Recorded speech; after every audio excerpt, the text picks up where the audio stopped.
In episode 20, we depart Pinedale, Wyoming, diving into the stunning Bridger-Teton Wilderness, one of the most beautiful sections on all of the CDT. While avoiding taking the high route, we cut across to the Knapsack Col alternate. There we skirt shimmering alpine lakes and then follow the Green River downstream, passing the dramatic flat-top mountain. Then it's up and over Gunsight Pass as we enter further into grizzly territory. The wild beauty of this leg leads us to the edge of Yellowstone National Park. Join us for a gripping trek through Wyoming's pristine heart.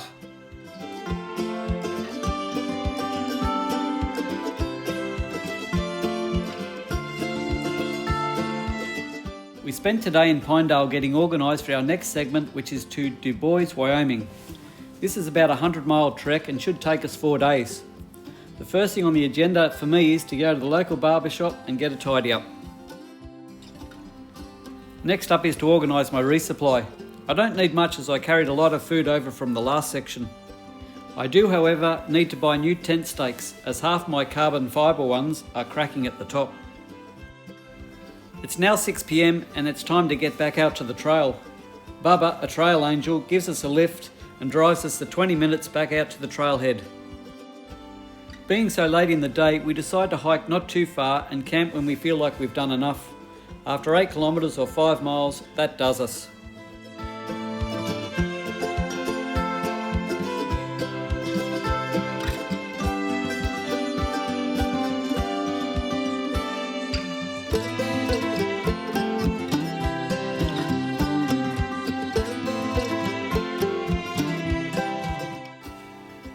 We're heading back to the official CDT route via the Seneca Lake Trail. After yesterday's 5-mile day, we have another 5 miles to get there. We are off to a great start to the day. The scenery around here is truly stunning.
Morning everyone, back on trail after yesterday's Nero day.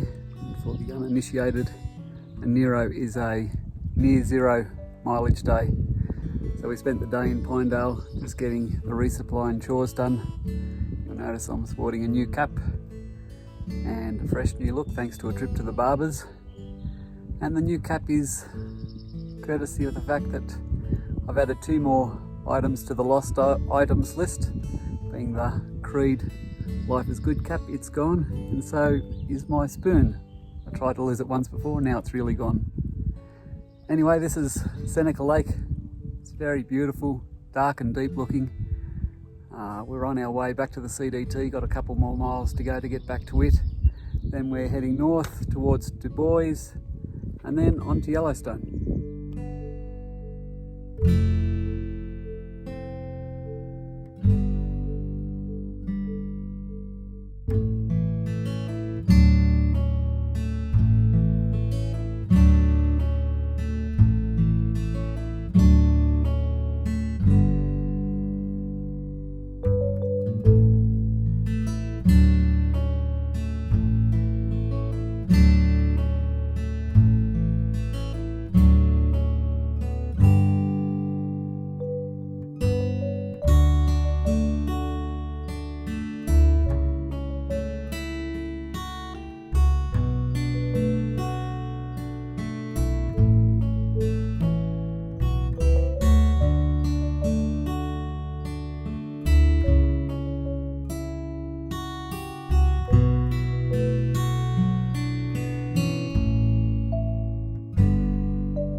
pretty fast, but thankfully there's this nice bridge to get over it.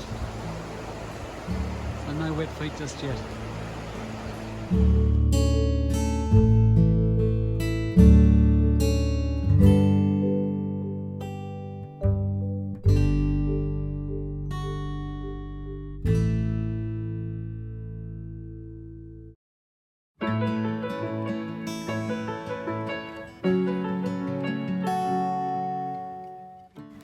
We passed by beautiful mountain lakes while hiking alongside this crazy mountain range.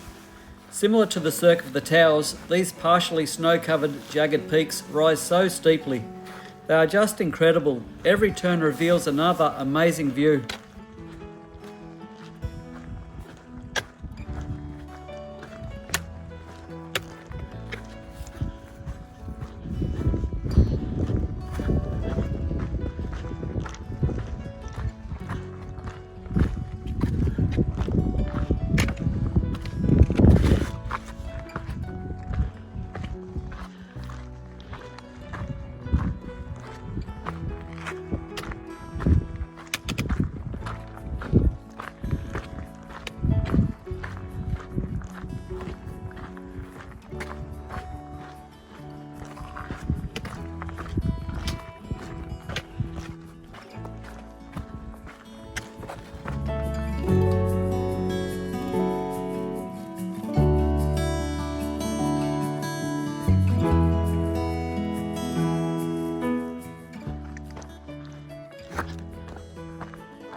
We travel up this incredible valley where the views continue. They just go on and on.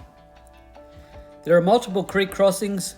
Early on I managed to keep my feet dry, but soon the inevitable happens and it's time to just wade on through. We even return to snow with a few patches that require us to traverse across a couple of sections. But the snow is good and causes no problems.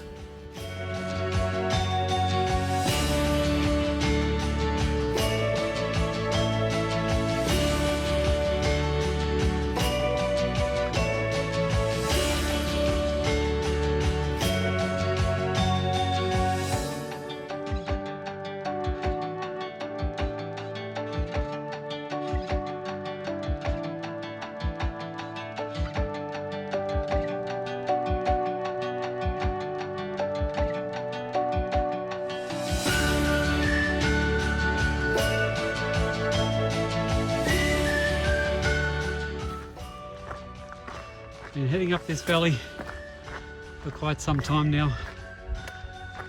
Gone past Lower Jean Lake, just past Upper Jean Lake. We've just got this one pass to get over, to get out of this valley. But these mountains, jagged peaks, are incredible. They just rise up so sharply.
How crazy looking is this? So we've just come up over one pass, and this is just the peek through down the other side. Big rock maze to find our way through.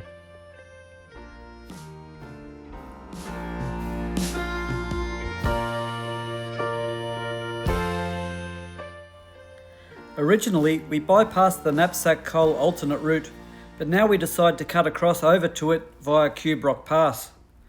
This requires a sharp climb out of the valley, but nothing too strenuous. Over the top and the views continue to amaze. I can't keep writing or talking about the same superlatives so often, so please just watch the videos and photos. But this place seems like we're on another planet. There are ice blue lakes, green lakes, rocky mountains and massive boulder fields. It's just incredible.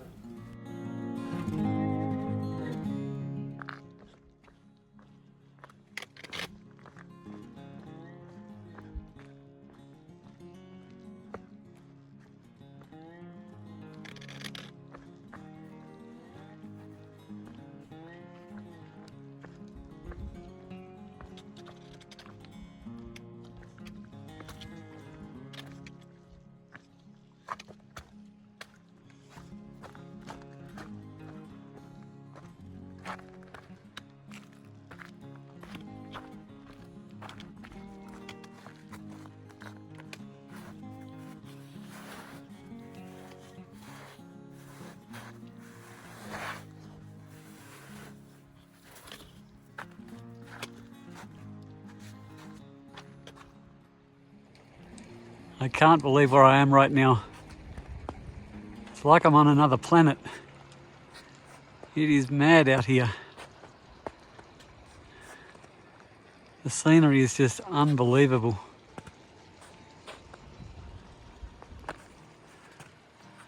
And then if I can just go down here, we'll go for a quick walk. Hopefully it gets even better.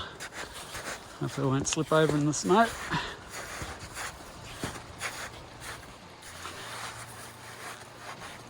Oh, nearly.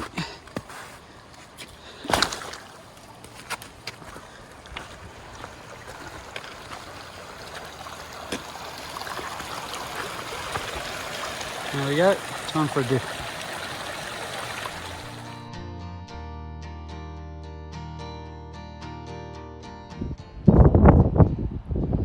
The trail is steep and rocky going down here.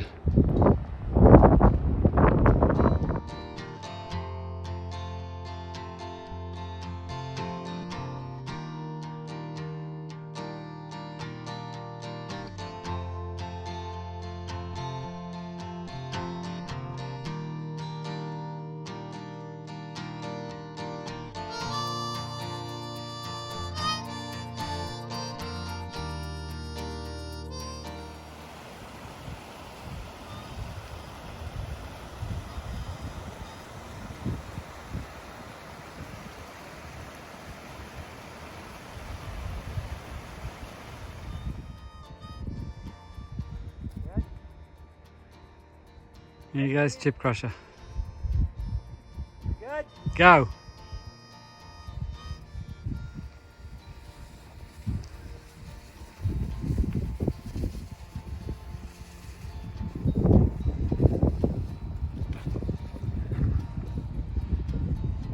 Oh, he's lost his bottle.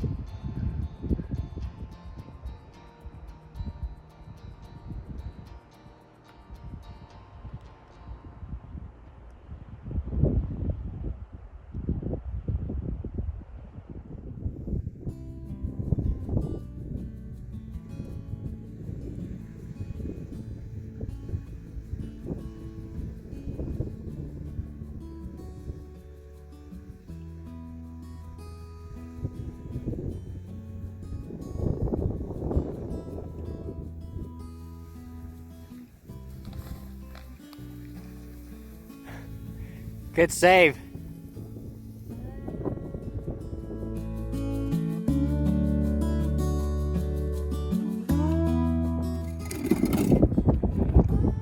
Or makes it more difficult. Yeah.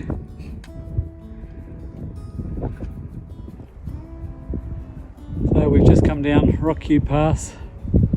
We came down through that chute there, along this side of the wall, and we did the snow slide down there. And then we've just been climbing over boulders down to here. Now we've made it to some grass, so that's a welcome relief. And we have to continue on out that valley, down that way around to the left. Eventually we reached the Knapsack Col route, and then not long after that we rejoined the CDT. We continued to travel down through this valley that I could see from the top of the pass. As we travel lower, we drop down into the tree line and we are greeted by green grass and dense pine forest. But still the huge rocky peaks are ever present as we pass one after the other. I come up to Trail Creek, which is flowing very fast and strongly. It looked like there was a way to rock hop across, but I get stranded halfway. Chip Crusher turns up and he tries further upstream. One of the rocks catches him out, and quick as a flash he is spun around, dunking his legs in the water. It is only his pack catching on the rock that saves him from more going in. Seeing this, I decide it's too dangerous to make the leap to the next rock and just brave the strong current and walk the rest of the way. Better to be safe than sorry. Chip Crusher said the rock looked dry, but it was very slippery and caught him out. This is always a danger when trying to rock hop across a river.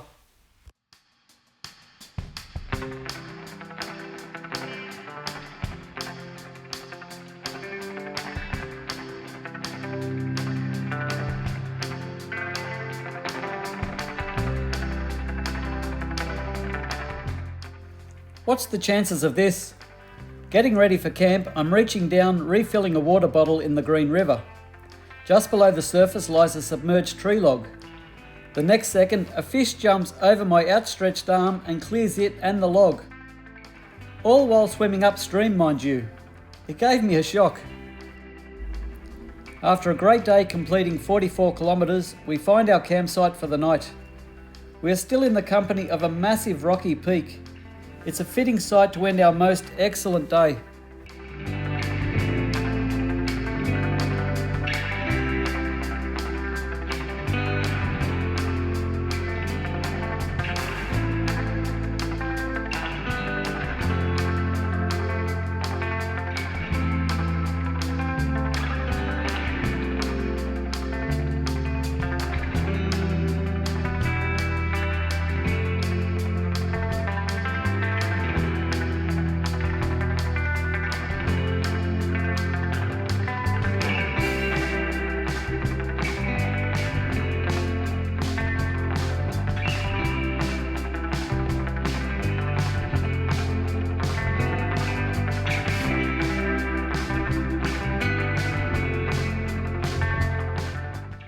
It is chilly this morning, which is a good thing because it keeps the mosquitoes away. There is even a slight frost. We continue our journey out of this valley while still being surrounded by these massive peaks. They stand on parade one after the other on both sides of the valley. The rising sun hits the tops of the peaks, illuminating them as they wake to a new morning. Heading along, and all of a sudden the trail totally disappears. This is not unusual for the CDT, but this time the reason is unusual in that it is because of a large mud and rock slide. It has wiped out a section of the trees and covered everything in its path. It's now set in like concrete.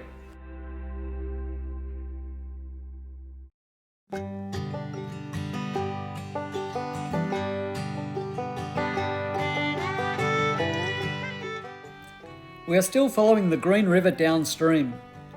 While we saw it up high in the mountains, down in the valley it has grown substantially. It must be more than 200 metres wide in places. I assume it takes its name from the glacial green colour of the water.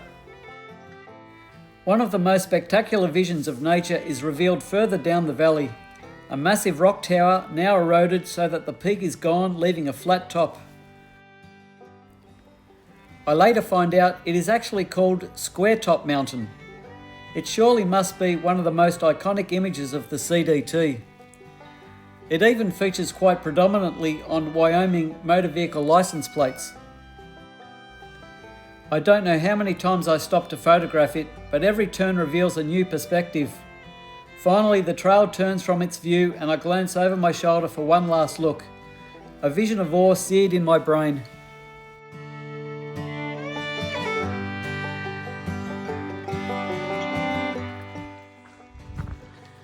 This thick scrub is encroaching on the trail.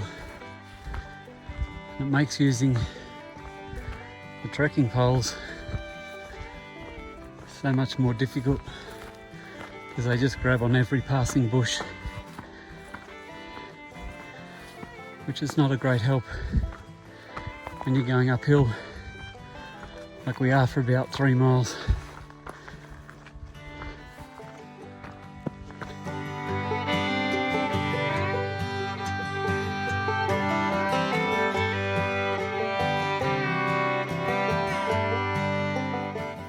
I'm on the climb up to Gunsight Pass.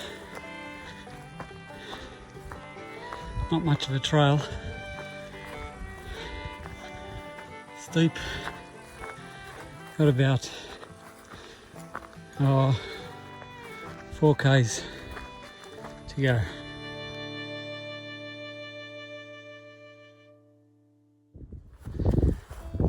Here we are, approaching the top of Gunsight Pass. This is the bear defence mechanism.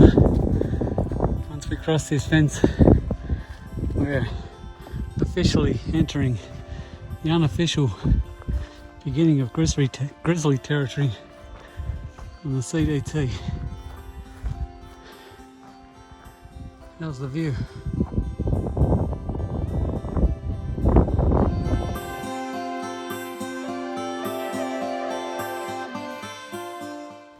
It's great to catch up with Golden again.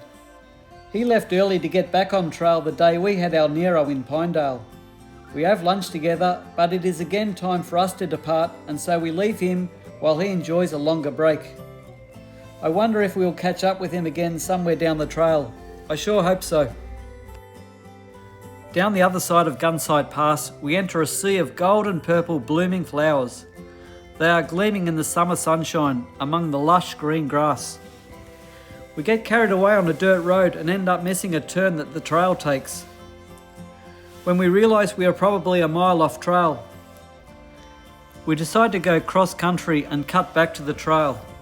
Between the swampy meadow and the craziest bushwhacking through some willowy trees, it is no easy task.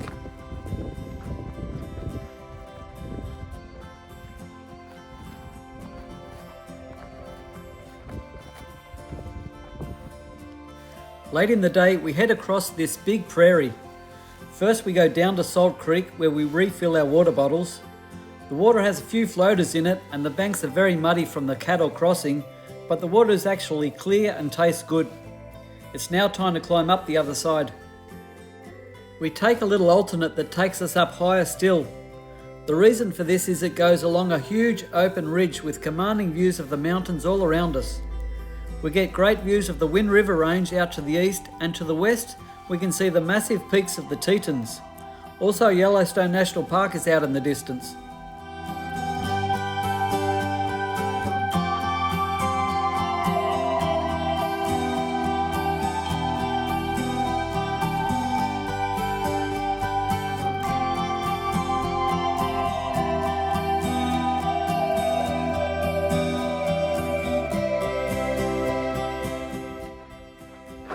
It is late in the day, very late, so it's at 7:30 at night. Got some magnificent views on this little alternate we're on. That's the Wind River Range, I believe.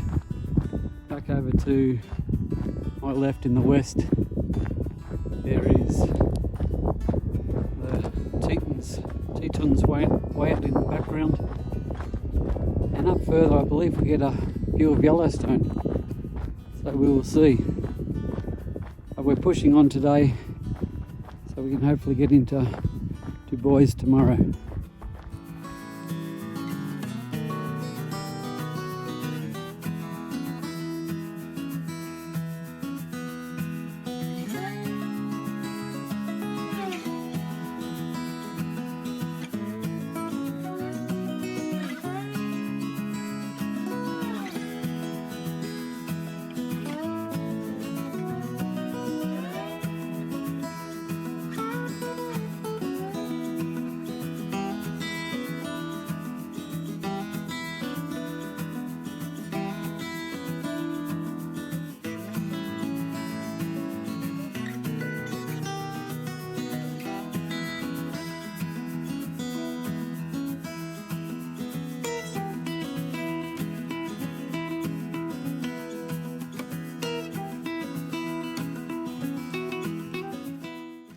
After 33 miles, the next water source is still 2 miles away.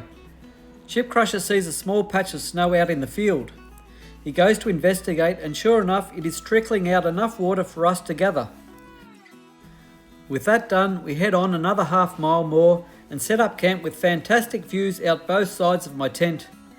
We get a great sunset, and I'm sure the sunrise will be just as good.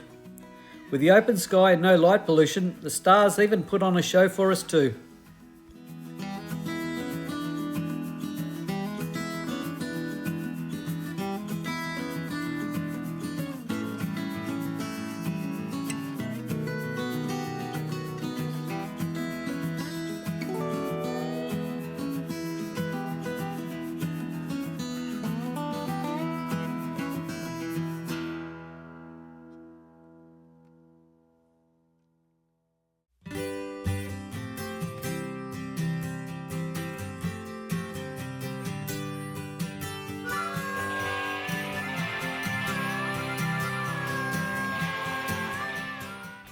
It's a fantastic morning. Camping high up on an open ridge a long way from the water means I wake up to an amazing view and a completely dry sleeping bag and tent. There's no condensation around here. It's so nice when these two are not damp from the moisture in the air and the ground. Now that I'm in grizzly bear country, I'm mindful of entering new forested areas. The idea is to make noise so as to not surprise them. So on each new area or particularly dense areas, I call out, "Hey bear." I usually do this a couple of times while banging my trekking poles together. Hopefully this is me just making noise in the woods and there are no bears in my vicinity.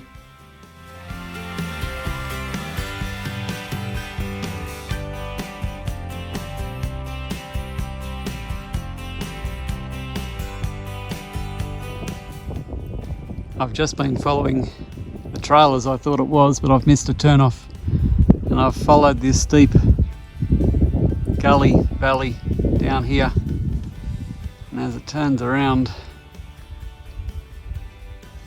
you can see the ridge line high up there, which is where I'm supposed to be.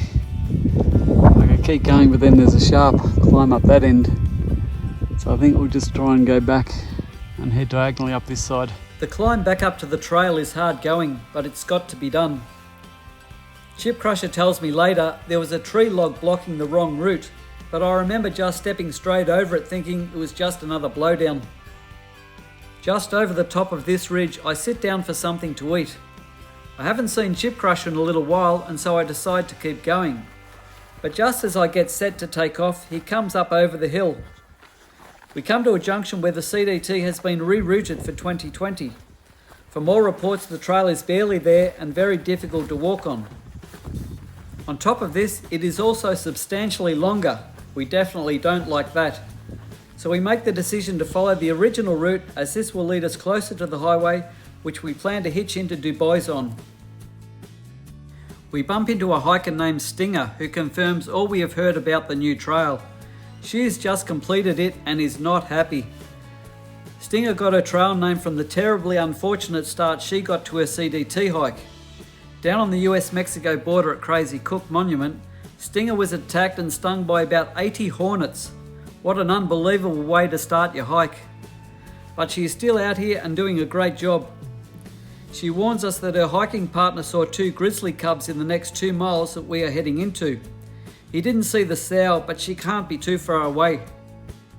We have made some big miles today and yesterday, and this puts us in range to get to Du Bois a day earlier than expected. Chip Crusher has been having real trouble with the back of his knee, but he's a trooper and we soldier on. A shortcut gamble pays off and we make it to the highway. Our luck continues and we wait no more than 2 minutes when Katie stops to give us a lift. Du Bois, here we come.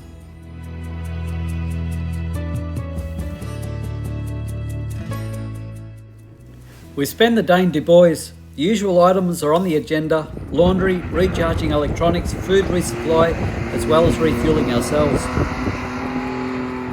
We are out of luck getting a hitch, having to wait 2 hours, but eventually Denny comes along and helps us out. Denny is an outfitter and he regales many stories of his time in the backcountry. He said grizzly bears and wolves are big problems out there, and if he were us, he would carry bear spray and a gun. Seeing as though it took so long to get a hitch, it is already 9 PM. This doesn't bother us, for tomorrow we start fresh and begin the next section to Yellowstone National Park.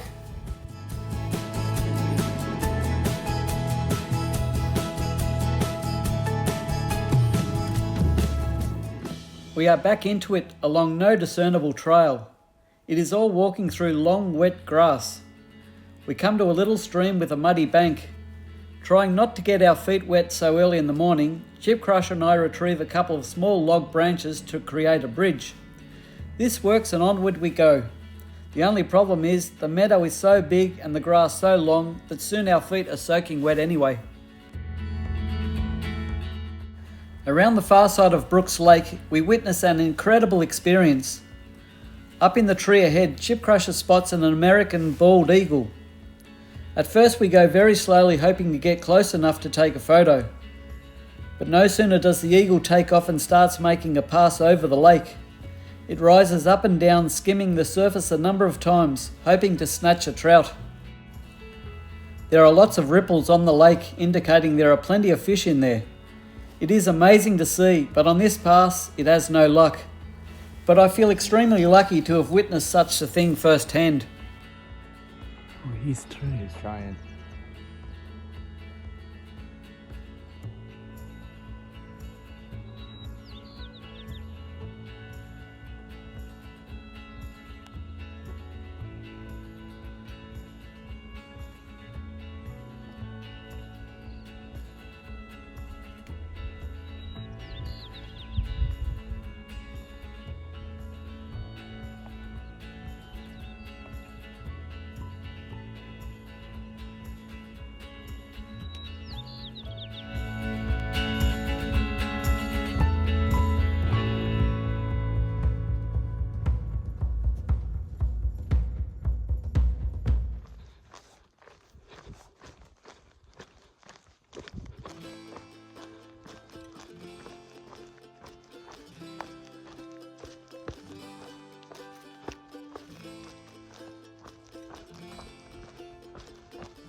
This is the South Buffalo Fork, and a week ago our fellow hikers Robert and Karen Coogan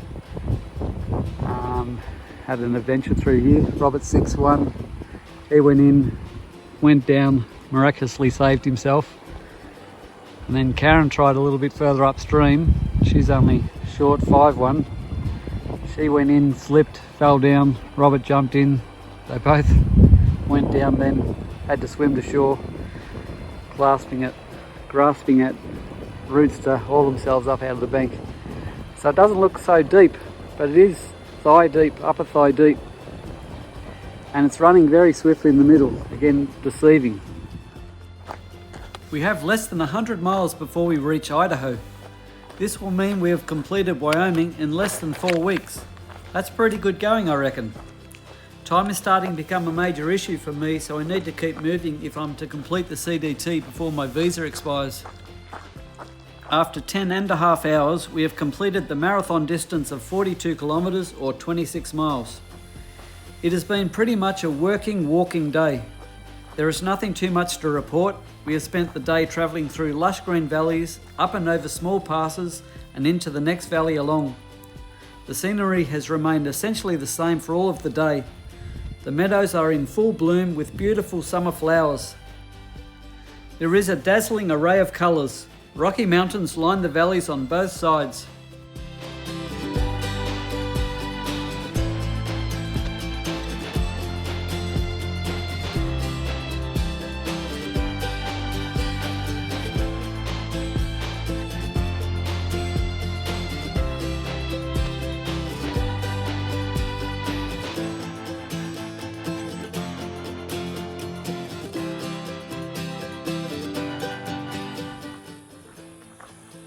When I'm hiking along through these willow bushes, thick scrub, that's the time I'm most concerned about bumping into a grizzly.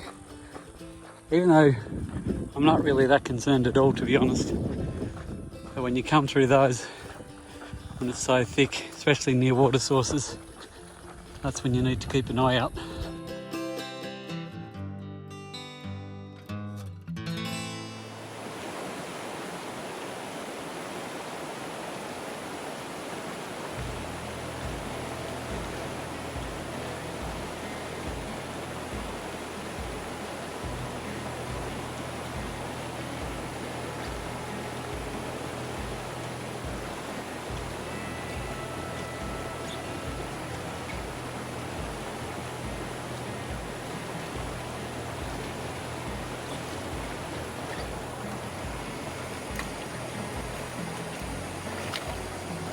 Of course, I took the wrong turn.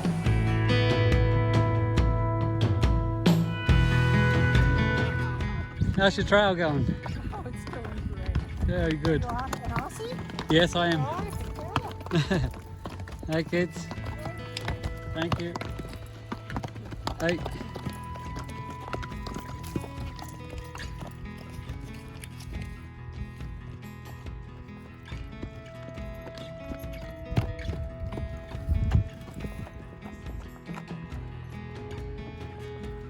Hey little doggy. How cute are you?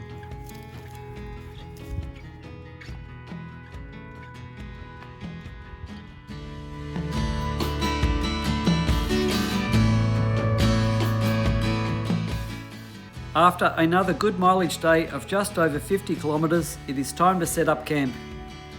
We are close to a little stream for water and there is a large flat area amongst the pine trees. It looks like the horse tours frequent this area a lot. While we have had almost no trouble with mosquitoes all day, they are waiting here for us in droves. But once I'm in the sanctuary of my little tent, I'm able to lie back and enjoy the beautiful mountains on the other side of the valley and have a good rest for the evening.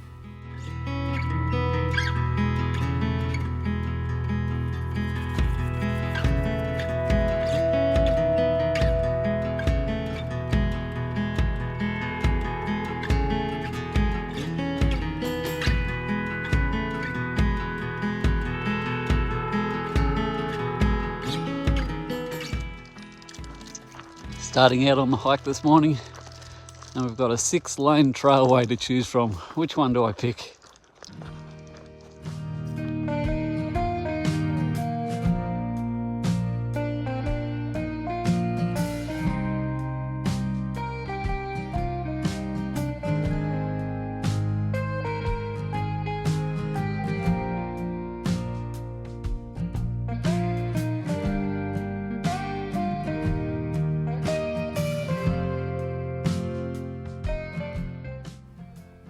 The major point of interest for today is at the beginning of my second climb.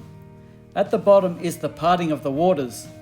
Someone commented that this is an unremarkable point with remarkable consequences.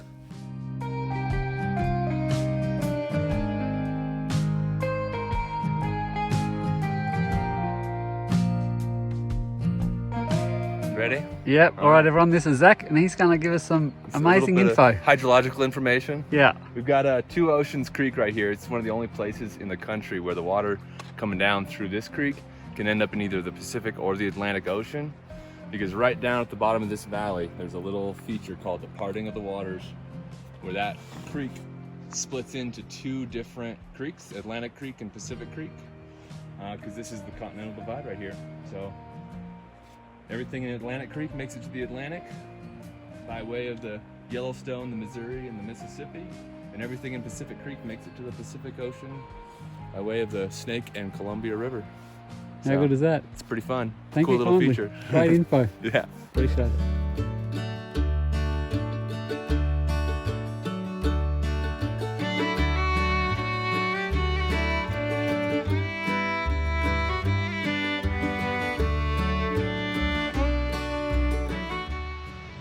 How's my shoes today? I think these are just a little bit over 2 weeks old.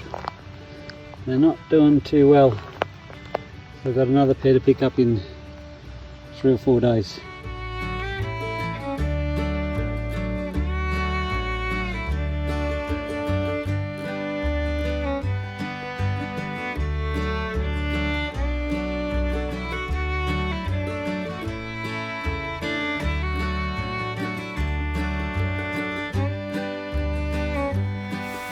At around 4 p.m, we reached the border of Yellowstone National Park.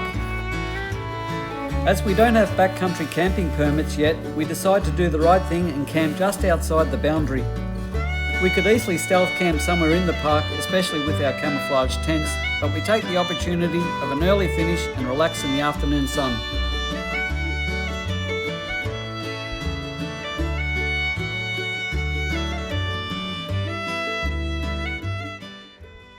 Here we have the entrance to Yellowstone, and next to it, if we're heading back the way we came, we've got the Teton Wilderness, Bridger-Teton National Forest. Flies and mosquitoes are very bad.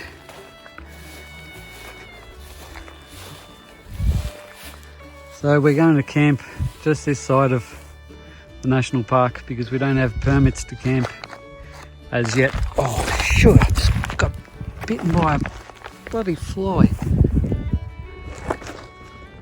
Here's the entrance to Yellowstone. We've decided to camp.